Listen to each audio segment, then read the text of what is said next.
Hi guys, Chris here with Super Savvy Travelers. Hey, I've been looking at our Facebook group all about Italy, and you should go join because the details are down below. But I've been looking and people are sharing a lot of these CNN travel articles about people coming over to Italy and buying and retiring and their various journeys and things like that. And of course, when we see these things, we go, okay, what mistakes did these guys make so that we can let you know how to avoid them? So there was a couple of them actually, and you know, the people were generally pretty happy, which is nice to see. Some of the things I would have hesitated about, specifically paying a lot for a property and then putting a ton of money into a property in an area where you will never see that money back. You never know what tomorrow's going to bring, and sometimes you need to just make sure that you can get a return on your investment, even if you intend to just live there forever, because like I said, you never know what tomorrow's going to bring, and it's nice to have something ready to go to sell if you need to, and to get the money that you put into it. So that's something that I would caution people. When you go do renovations, there's a lot of ways that you can do renovations, get a fantastic and fabulous product without spending a huge amount of money. So that's my first caveat on that. So let's go over a few of the items that this one guy brought up, and they're things that we see a lot. Number one, the furniture was supposed to be included and it wasn't. So this is something very important. When you get an agreement that says the furniture is included, don't do it on a handshake. Make sure that's written into the offer letter or the compromesso, and pictures specifically what furniture exactly, because we've had situations where they go, yeah, the furniture is included, and then they swap out and put crappy furniture that then the person has to actually pay to get rid of, and it's not good. I can't say there's an intent to be dishonest, but it's a bitter shock to somebody who thinks that the nice furniture is coming with the property and who's made the offer based on nice furniture, only to find that ugly furniture has been substituted. And of course, it could be a breakdown in communication. However, you can avoid that by making sure all of that is listed in the offer letter and all of the wording is very clear. In addition, we always like to refer people to Nick Meta. If you're buying an expensive property, especially, you want to make sure the title and everything is all taken care of so that there are no rude shocks. And as we mentioned many times in our videos, kitchens are not included. They're considered furniture. Yes, they are attached to the walls and they are considered fixtures in California, but they are not considered fixtures. And in fact, fixtures a lot of times are not considered fixtures because the light fixtures and things can also go away.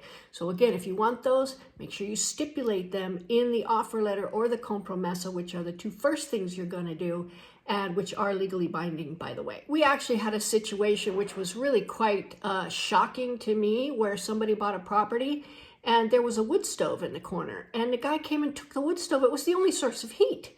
And again, that could have been avoided by listing that out in the compromesso or the offer letter. It was just beyond me that somebody would do that, but they did. And we really didn't have any sort of way to get around that. But now, knowing what we know, we always recommend that anything that stays with the property that's not walls and ceiling is in the compromesso and or in the offer letter. That would have avoided trouble in that particular situation. Now, disclosures here are very, very limited. In California, you will see that you get a phone book. By the time you're done signing, your hand is sore, you signed all these things, you have no idea what you signed, and it's a phone book, and they're all disclosures, okay? A lot of them are disclosures, I'll just say. So here in Italy, the act is maybe a few pages long. Maybe not everywhere, but certainly in Calabria, and also what we've seen in Puglia. They're not long. So that tells you that the buyer has to really beware. You need to know what you're buying before you buy it, because there's not a lot of things that have to be disclosed. Let's say you buy a house and the roof needs to be redone.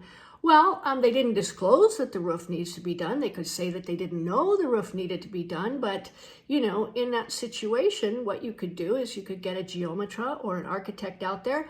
We have a drone service. We've droned many roofs. And Antonello can then look at the roof and go, yeah, okay, or not. And in one case, it saved us thousands of dollars, because we got an estimate from one guy that said it was going to be $1,200 to open up the roof, and then who knows how much in order to actually fix it.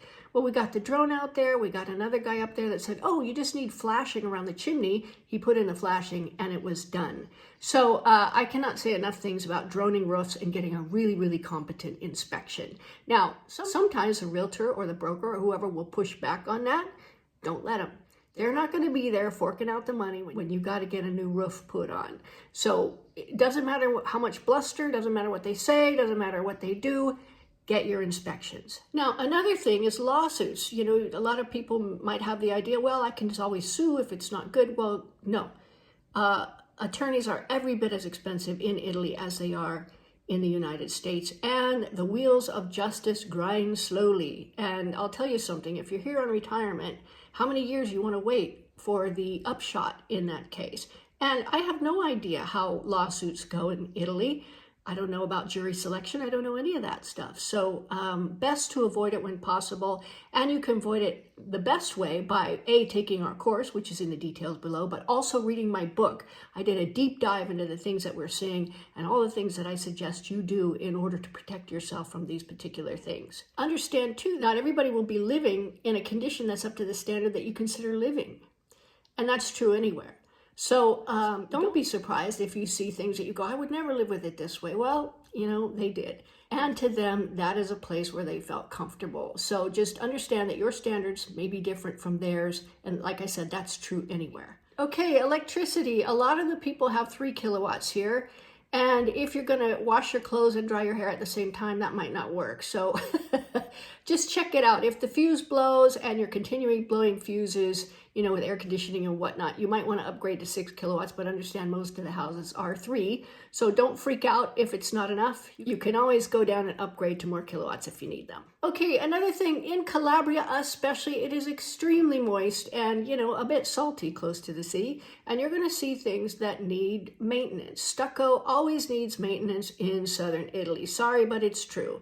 You know, a quick coat of some kind of sealant or something like that might work really well. In some cases, there is mold and stuff that forms on that. That's why I always like to get, like in certain areas on the exterior, I like to have certain tile or pavement stones or something like that. Something that looks pretty, that's not going to get a lot of mold and mildew build up and not going to flake off. And once you do that, a lot of times, that's all you have to do. Okay, another thing that you're going to find possibly is abusive things, meaning that stuff has been built without permits. Now, if you buy an abusive property, you can buy it and they can disclose it and it's all fine, but you are on the hook then for any back taxes owed as a result. For example, if somebody has an extra bedroom and bathroom, there will be more taxes due, and there will be back taxes due if you want to go retroactively get it permitted. So always, always, always enter into those particular transactions with your eyes wide open and decide what kind of risk you're willing to take and find out what it would take to get that fully permitted before you move forward. And then perhaps it's a negotiating point, perhaps it's a deal breaker. It's up to you. Okay, and in Italy, you're going to find title issues that you may not find in California, for particularly the squatter thing. The squatter thing is that where, you know, there's a lot of abandoned properties, especially in Calabria, where people just left for a better life and just abandoned everything. And the neighbors took it over. Maybe they improved it a little bit. They've had it for 20, 30, 50 years sometimes.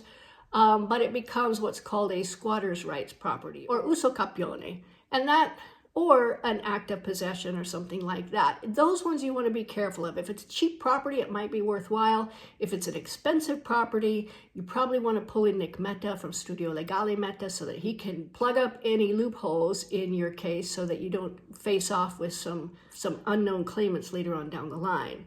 So that's something that just be aware of. You can buy them relatively easily.